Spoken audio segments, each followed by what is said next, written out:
Meu nome é Suzana Lobo, eu sou diretora-presidente da Associação de Medicina Intensiva Brasileira, na gestão 2021, e no meio desse momento complicado que vivemos todos nós, o país, e principalmente agora nós intensivistas que estamos na linha de frente, e a gente tem o prazer de receber conosco um grande pesquisador, e o nosso assunto hoje é sobre a inteligência computacional aplicada à predição da evolução da Covid-19. E esse é um trabalho feito pelo Núcleo de Operações, Inteligência e Saúde, é um trabalho de várias instituições importantes, do Departamento de Engenharia Industrial da PUC, do Rio, do Instituto Techgraph, do Instituto Barcelona for Global Health, na Espanha, da Divisão de Pneumologia do INCOR e do Instituto DOR e Instituto Nacional de Infectologia Fiocruz. Quem vai falar conosco é o professor doutor Fernando Bosa, né, dessas duas instituições, da Fiocruz e do Instituto DOR. Né? Então, nós o convidamos para falar um pouquinho sobre a evolução, sobre a predição, como nós poderíamos usar esses modelos preditivos, e ele vai apresentar para nós esse trabalho que tem sido apresentado em notas técnicas, e como nós poderíamos utilizar, nós intensivistas, nós gestores, de que maneira isso poderia nos ajudar no enfrentamento da pandemia. Professor, muito obrigado pelo convite. Suzana, é um prazer e especialmente uma honra falar para a comunidade de terapia intensiva. Eu sou intensivista, esse é a MIB, meu coração é a MIB, e nesse momento tão difícil para todos nós, assim, quer dizer, como nação, como humanidade, o exemplo que a comunidade de terapia intensiva está dando de solidariedade, de humanidade, é um exemplo para todos. Então, para mim, assim, poder mostrar um pouco desse trabalho que a gente vem desenvolvendo, na verdade, esse trabalho é muito para todos nós, né, para a nossa comunidade, então espero que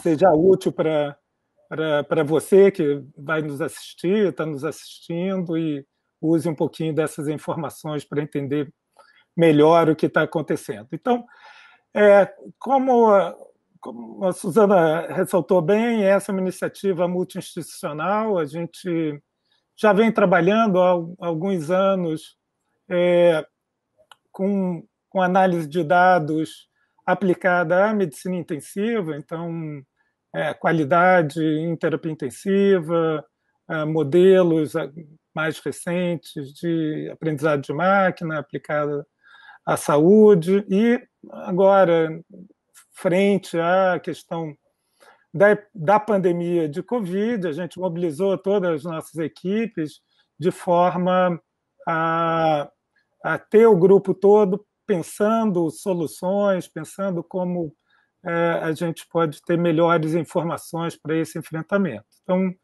essas ações estão um pouco refletidas nesse material que hoje está nesse site, que eu vou compartilhar com vocês. A gente criou esse nome, na verdade é um grupo que já vem colaborando há muito tempo, não tinha um nome, então acabou ficando o Núcleo de Operações e Inteligências em Saúde. É coordenado por mim e por um professor da PUC, Dr. Silvio Ramacher, e a gente vem procurando analisar, do ponto de vista da ciência de dados, a evolução da epidemia no Brasil, as estratégias de contenção, e tentar gerar algumas predições em relação ao futuro da epidemia.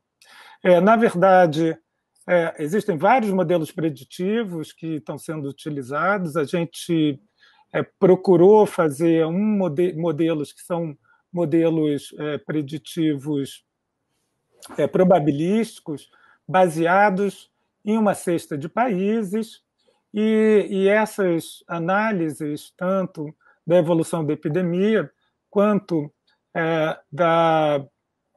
das predições, estão um pouco no nosso site. Então, o que vocês vão encontrar aqui, na verdade, é a página de entrada. A gente tem aqui um aviso, porque muitas vezes pessoas utilizam os dados de maneira distorcida, tentando mostrar coisas que a gente não está afirmando.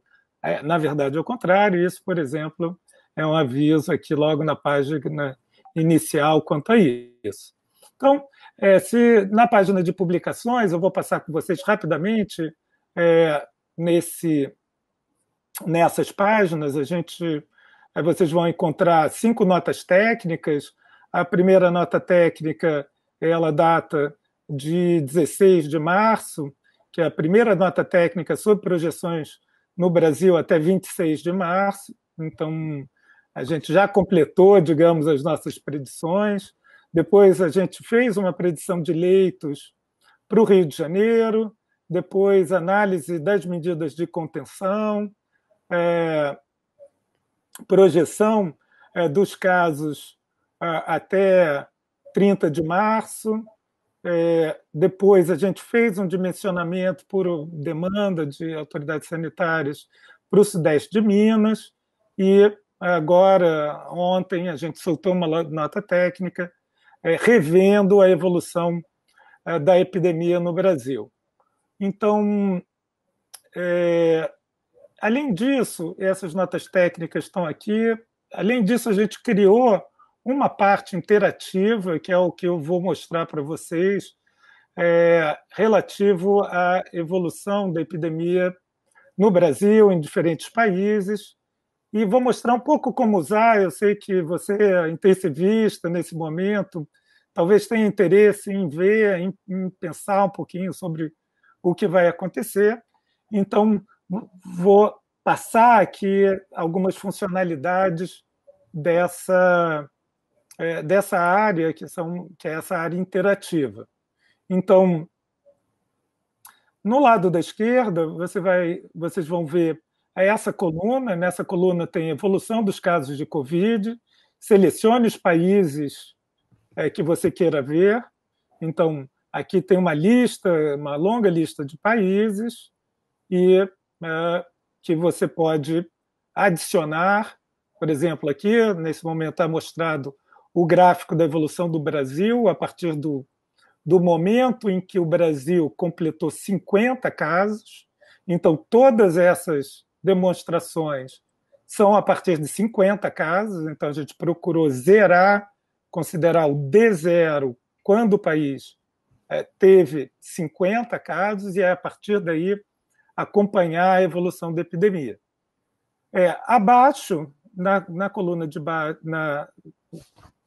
na coluna logo abaixo, a gente pode observar uma área onde a gente pode fazer simulações do crescimento do Brasil em relação a outros países que já estão mais na frente da epidemia, que é dizer, se o Brasil se comportar que nem a Alemanha, se o Brasil se comportar que nem a Coreia do Sul, se o Brasil se comportar que nem a Espanha. Por fim, tem a evolução dos casos por estado e, finalmente, por região geográfica. Além disso, o gráfico pode ser apresentado em forma aritmética ou em forma logarítmica.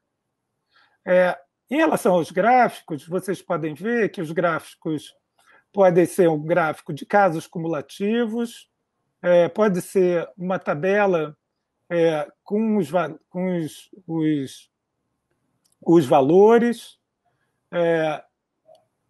gráficos de novos casos, tabelas de novos casos, gráficos de óbitos, tabelas com todos os óbitos. Isso, novamente, a partir do dia que a gente chama do dia zero, o dia onde o país completou 50 casos, gráficos de projeção, e aí gráficos relativos à projeção do Brasil, cumulativo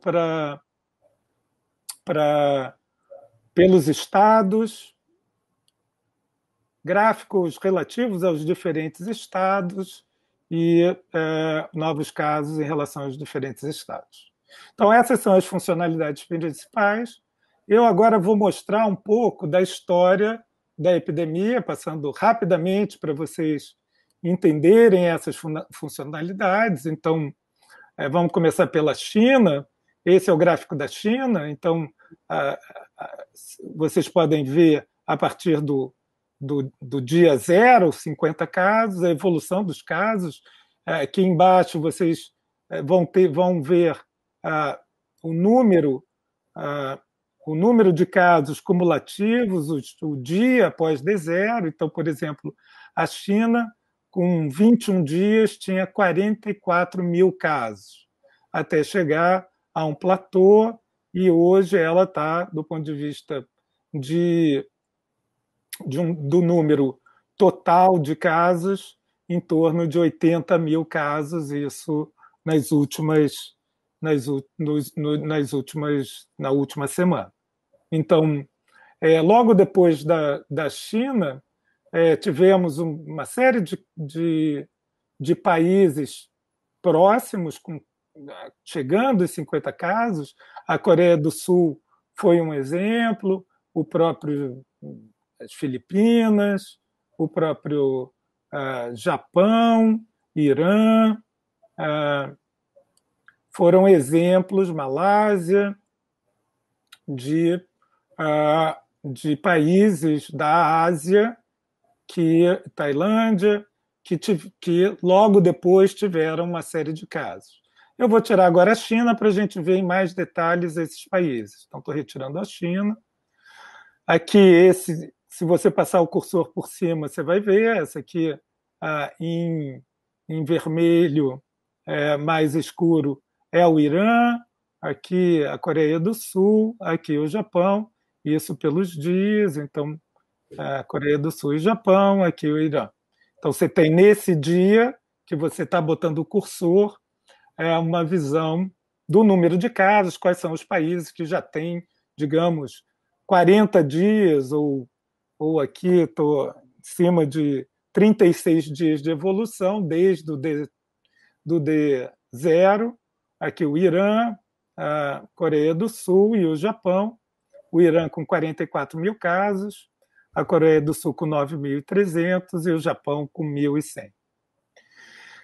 A gente pode falar que esse é um comportamento, digamos, asiático. Se a gente colocar agora a Europa, os países europeus, o que a gente vai ver? Então, aqui a Alemanha,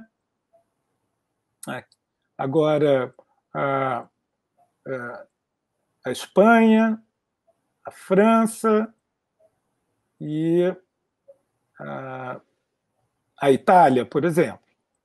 Então, a gente pode ver que esses países tiveram um comportamento diferente. O Irã já teve um comportamento intermediário, então a gente pode falar que tem esse comportamento asiático, onde houve um controle rápido da pandemia, da epidemia de Covid, muito por uma aderência por medidas de contenção rápidas, alta testagem, uma aderência da população bastante alta às medidas de controle. Agora eu vou retirar esses países da Ásia, a gente olhar em mais detalhes os países europeus. Então, a gente pode ver um comportamento mais ou menos comum, e agora a gente, por exemplo, pode colocar numa escala logarítmica e ver em mais detalhes a similaridade do ponto de vista de progressão dessa epidemia. Então, a escala logarítmica, ela me ajuda a dar um pouco dessa progressão. Então, e aqui a gente pode olhar, por exemplo, a tabela de novos casos. Então, são tabelas de novos casos desses países que a gente pode alinhar também aos gráficos. E agora, voltando, vamos passar para ver um outro cenário. Então, por exemplo, qual é o cenário dos Estados Unidos nesse momento? Então, aqui também a gente pode adicionar esse país que agora está enfrentando dramaticamente a epidemia e comparar também com esses outros países europeus. Então, os Estados Unidos está com 213 mil casos nesse momento, e aí, novamente, podemos avaliar diferentes aspectos do comportamento desse país. E podemos colocar o Brasil. Então, o Brasil está aqui embaixo, olha. Ele ainda está numa etapa mais no início da epidemia comparado com outros países. Então, vamos retirar alguns países para facilitar a visualização. A gente pode também reduzir aqui, aumentar o zoom para ver um pouquinho mais de perto. O Brasil está aqui, aí em marrom. A gente está vendo o Brasil aqui em torno do 21º, segundo dia, chegando a 6.800 casos. Mas, como a gente pode ver, novamente, retornando à escala logarítmica, a gente pode procurar entender o comportamento. Vamos ver aqui o comportamento dos Estados Unidos, ele parece ter avançado mais devagar no início, depois a velocidade de avanço do número dos casos foi muito importante. O Brasil ele vem seguindo, digamos, uma trajetória que é uma trajetória semelhante, por exemplo, não muito diferente da trajetória da França, por exemplo. Então, como eu falei para vocês, uma possibilidade é também fazer algumas predições, usar alguns países para a gente tentar entender essas predições, o comportamento futuro do Brasil. Então,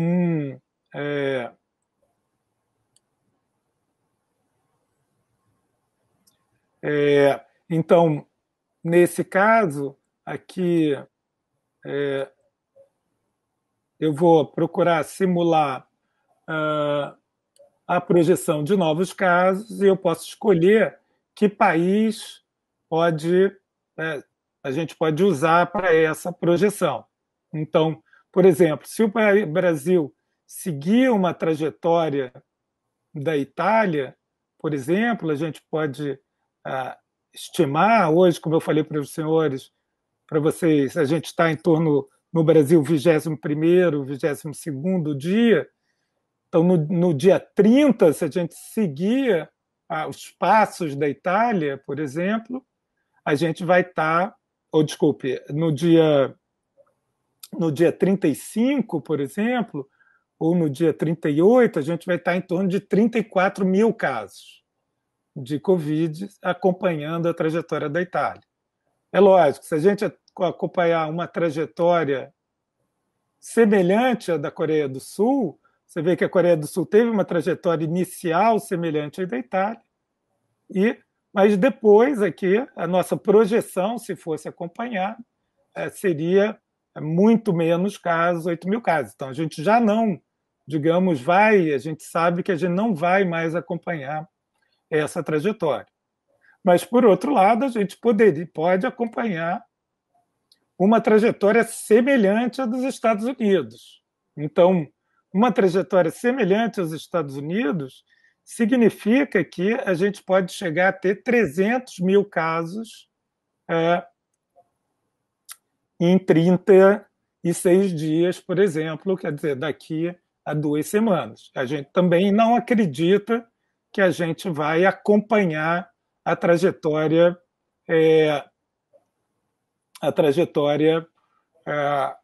dos Estados Unidos. Outras funcionalidades, e aí, se vocês lerem a nota técnica 5, vão entender um pouco de quais os países a gente acha que a gente está nesse momento mais próximo. Então, por exemplo, uma possibilidade seria uma trajetória mais próxima, talvez uma trajetória da França, em 35 dias de epidemia, quer dizer, daqui a mais ou menos 10 dias a gente pode chegar a 30 mil casos. Além disso, outras funcionalidades são funcionalidades referentes ao Brasil propriamente. Então, aqui a gente está vendo, a gente pode ver os diferentes estados, o comportamento do seu estado que você esteja interessado. Então, casos de São Paulo, casos do Rio de Janeiro e assim por diante. Então, é possível também avaliar e acompanhar a epidemia nos diferentes estados, em relação também ao início e à progressão da epidemia, bem como também avaliações em relação às regiões. Então, do ponto de vista das publicações, como eu comentei com vocês, quem tiver interesse, sugiro ler a última nota técnica, que é essa nota técnica número 5. Ela está disponível para ser baixada numa versão em PDF. Ela trata um pouco da análise das predições que foram feitas. Então, ao longo desses últimos dias, a gente compara as nossas predições com o que foi observado. Então, as nossas predições estão relativamente acuradas em relação ao observado, bastante próximas para o caso do Rio de Janeiro. No caso em particular de São Paulo, a gente tem visto as predições, quer dizer, o observado abaixo das predições, o que nos acende uma luz, digamos, amarela em relação à subnotificação em São Paulo. A gente sabe que São Paulo, nesse momento, está com uma série de dificuldades para o diagnóstico, e isso pode afetar claramente predição, mas também propriamente o entendimento da evolução da epidemia no Brasil. Então, esse gráfico mostra a evolução da epidemia desde o início. Então, a gente está um pouquinho depois do dia 20. A taxa de duplicação, que é uma maneira da gente entender a velocidade com que a epidemia cresce. A taxa de duplicação é quantos dias leva para dobrar o número de casos. Então, é uma maneira de entender a velocidade de progressão da epidemia. Nessa tabela está apresentado diferentes países, o comportamento de diferentes países até o 20º dia. Então, a gente pode ver que o Brasil, então, quanto menor a taxa de duplicação, mais rápida é a epidemia. Quanto maior a taxa de duplicação, mais devagar anda a progressão. Então, o Brasil estava com uma velocidade alta de progressão no início, depois ele teve uma certa redução na velocidade, então, que é favorável. Talvez a gente acredite que as medidas de contenção tiveram um efeito significativo para segurar essa velocidade, mas acendeu novamente uma luz amarela aqui, especialmente nos últimos 2 dias, com um aumento novamente de velocidade, muito em função desses casos represados em São Paulo, mas também a expansão da epidemia para outros estados do Brasil. Então, hoje a gente acha que a nossa cesta de comparação, os países que estão mais próximos, é a Áustria, Bélgica, Canadá, República Tcheca, França, Holanda, Portugal e Reino Unido, que tem até pelo menos o dia 20 taxas e de crescimento e o número de casos bastante semelhantes ao nosso. Então, é isso que eu queria compartilhar com vocês. Suzana, é um prazer, me sinto novamente muito honrado em poder apresentar um pouco desse trabalho e estou à disposição. Fernando, primeiro, Gostaria de parabenizar você, seu grupo. A, a gente vê claramente de que maneira a inteligência computacional pode nos municiar de dados. Nós estamos num momento que precisamos olhar os dados, as projeções, né? E incidente como essa pandemia com múltiplas vítimas, o sistema de saúde pode facilmente entrar em colapso, nossas UTIs, nosso sistema, e a capacidade nossa de atendimento ser rapidamente ultrapassada. Uhum. E olhando, né, esses dados, essas predições da evolução, a gente pode olhar isso estado a estado de uma forma bastante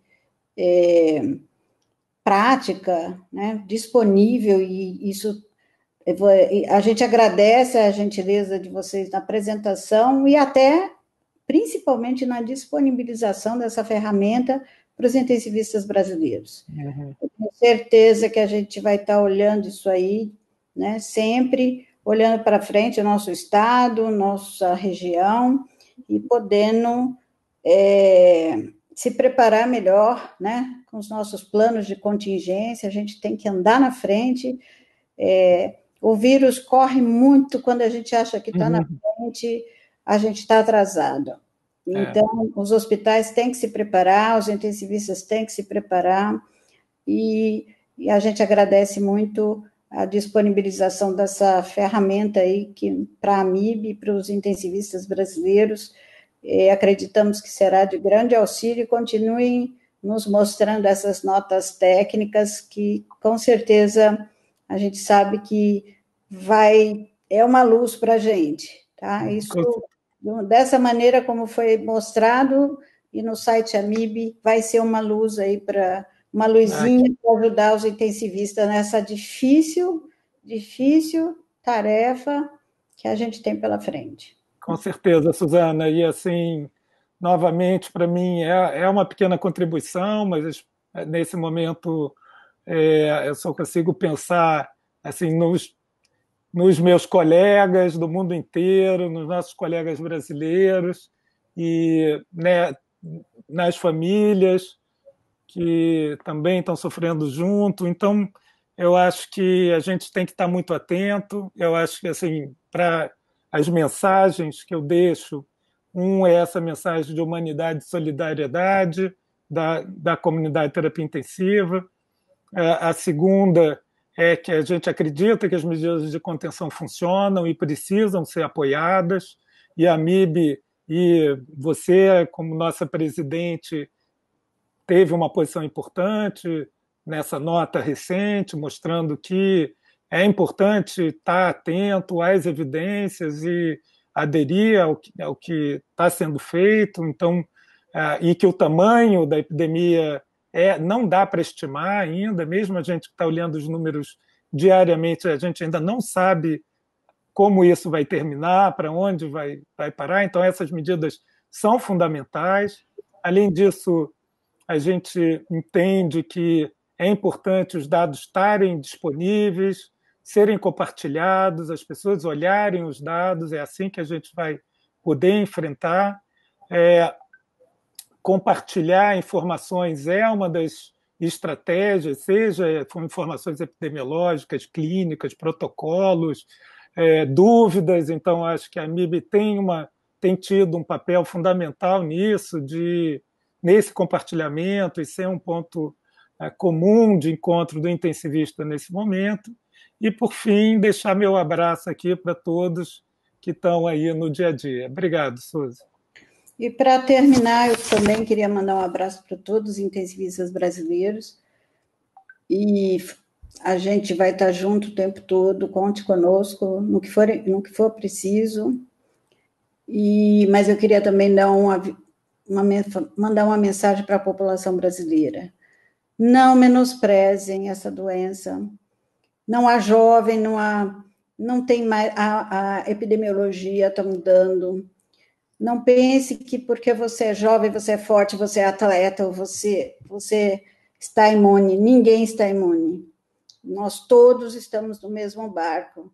Não tem atleta, não tem homem, mulher, não tem rico, não tem pobre. Estamos todos aí, e se cuidem, vamos proteger, a gente se protegendo, a gente está protegendo o próximo, a nossa família, a toda a sociedade. Fique em casa, circule o mínimo possível, a situação é séria demais e o nosso sistema hospitalar corre seríssimo risco de colapso, seríssimo risco de colapso. Faça parte de vocês, porque nós estamos, os intensivistas brasileiros, emergencistas, todos os profissionais de saúde, estão fazendo a sua parte com muita dedicação, com muita coragem, e a gente precisa que cada brasileiro faça a sua parte, que a gente passar por esse período, essa pandemia. Um abraço a todos, muito obrigado, Fernando, e eu tenho certeza que os intensivistas brasileiros vão aproveitar bastante dessas informações valiosas. Obrigado pela generosidade do seu grupo. Obrigado. Abraço a todos.